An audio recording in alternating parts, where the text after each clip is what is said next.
Hey my brothers and sisters, it's your boy Zatcho and welcome back to Summer Wuthering Waves. In today's video, we will be focusing on Phrolova and what inspired her design, abilities, and personality. So starting out with the most important part about Phrolova, which is the other half of her, which is Hecate, the echo she can summon. While it is common knowledge that Hecate is seen as a goddess of the underworld, in actuality, Hecate's roots are all over the place in terms of where she actually originates from. So some believe she is an aspect of Artemis, but then was split into a separate deity altogether, becoming Hecate, and others believe she comes from the frog-headed goddess Hecate from the Egyptian mythology.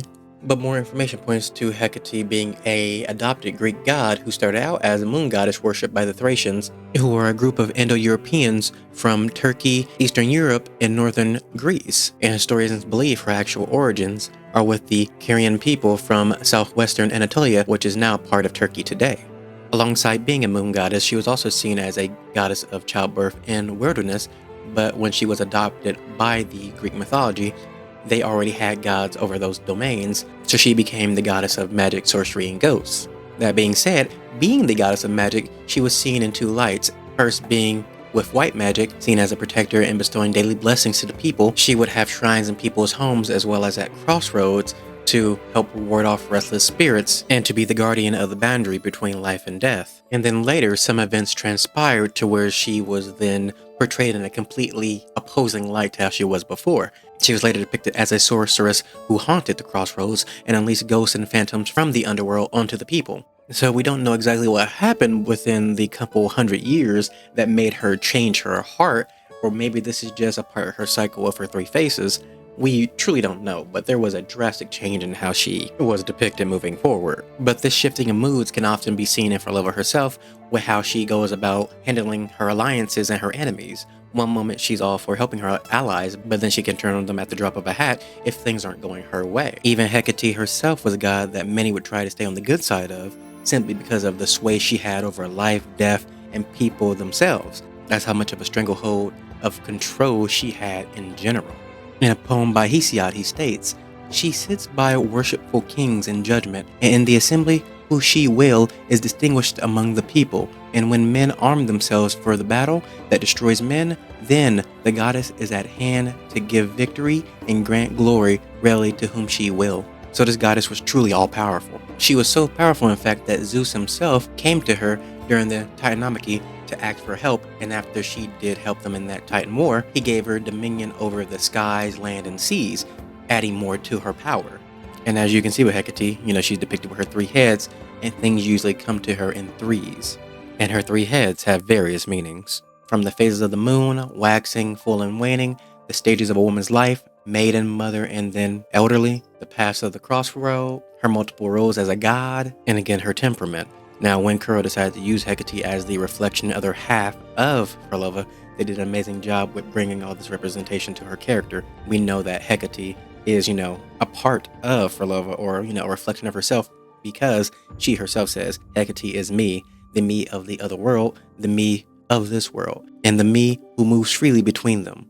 Moving forward with more design aspects, even the wand she uses, the licorice wine, or the licorice flower that she uses, actually does have correlation to Hecate as well, because Hecate's sacred plants were the yew and a number of poisonous plants, so Phrolova using a licorice, which is a poisonous plant, makes perfect sense. On top of the plant seemingly being one of Hecate's sacred plants, the licorice flower also symbolizes death and the afterlife in Japanese and Chinese culture.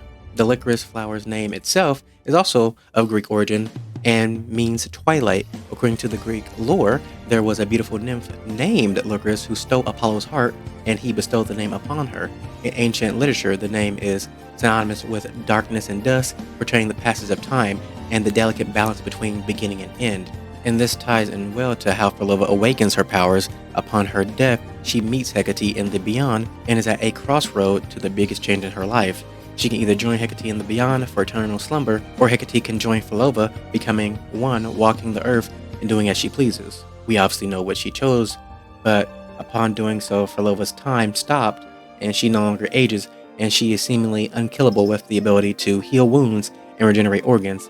So essentially she became one with death, so killing death would be kind of hard. Alongside this, her ability to tune the frequencies of her targets and alter their melodies allows her to manipulate echoes and tacit discords, essentially being able to summon an army of the undead similar to what Hecate can do. But she also can manipulate and control humans as well, making them unable to die and torturing them for her amusement, having complete sway over life and death. Interestingly enough, Phrolova also has heterochromia, so her eyes are two different colors, which actually symbolizes having a connection to the divine. In Phrolova's case, she always keeps one eye covered unless she needs to bring Hecate's full power into our realm, breaking the boundary, perceiving all, seeing even the farthest reaches of both worlds.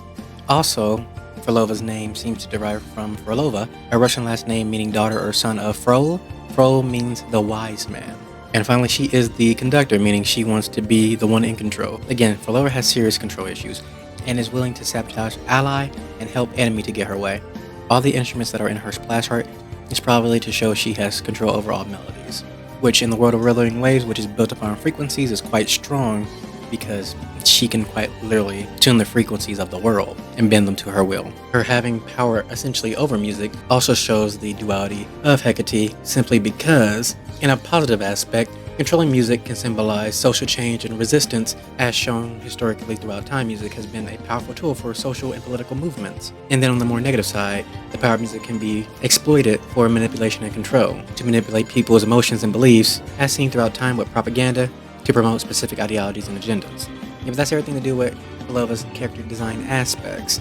This has been recorded before the 2.5 story is out, so if any of this stuff lines up, that cool. If some things are different, I mean, it was done beforehand. And when I say beforehand, I mean this entire little script that was read throughout this video, all the research and everything that was tied together, all done before 2.5. So I did end up using some of the 2.5 cutscenes. I just muted it and then just took what I needed, because some of the cutscenes work really well with what I was talking about. But so like that's how it just worked out. But anyway, yeah, I don't know anything that actually happened because I didn't do it or listen to it. But yeah, hopefully you enjoyed the video. Like and subscribe, all that good stuff. Help the channel grow, all that good stuff.